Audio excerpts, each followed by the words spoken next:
Well, it's been a long time coming and it's been expected widely. As you said, 71% of the Congress members voted for this. Basically, what they've said is that if anyone has gone through male puberty, they will be banned from taking part in major swimming events, international events. This affects World Championships, continental swimming meets and the Olympic Games. They've also said that each national governing body needs to go back and come up with their own policy because there are different rules and different legal standards in different countries. So that is something that's going to be a work in progress.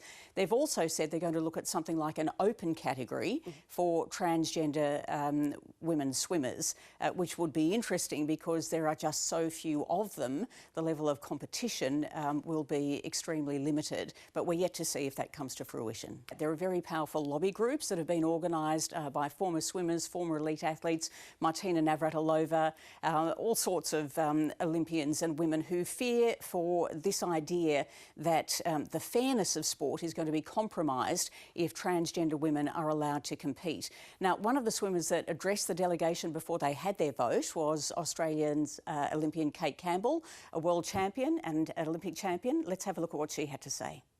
To create a place that is inclusive is to create a space that is fair.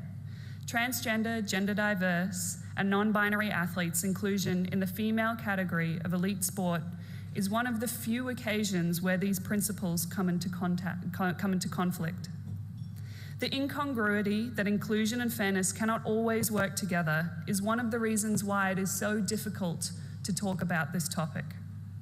Usually they are terms of absolutes which work together, yet science now tells us that in this issue, they are incompatible.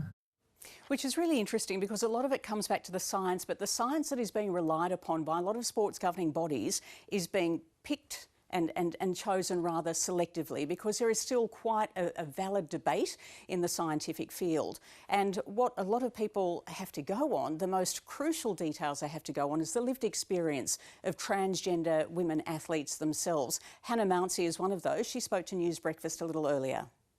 The testosterone deprivation negates any strength that might happen or you might have had anyway.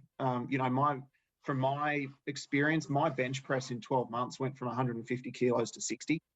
A squat went from 200 to about 70 and a clean from 140 to 60. So they're the numbers that we're talking about and just how significant, and that's kilos, not pounds. So that's how significant the drop is in performance. And that's across the board in, aerobic capacity, all sorts of stuff.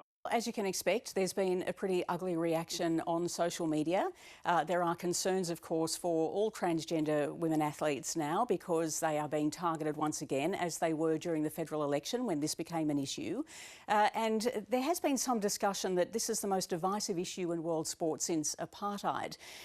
One of the interesting comparisons there is that for a long time, white people did not speak to black people and argued that the apartheid system was a good one. This is a situation where you do have to ask the question, how many of these people and these delegates that made this decision have actually sat down and spoken to the lived experience of athletes like Hannah Mounsey or the swimmer Leah Thomas?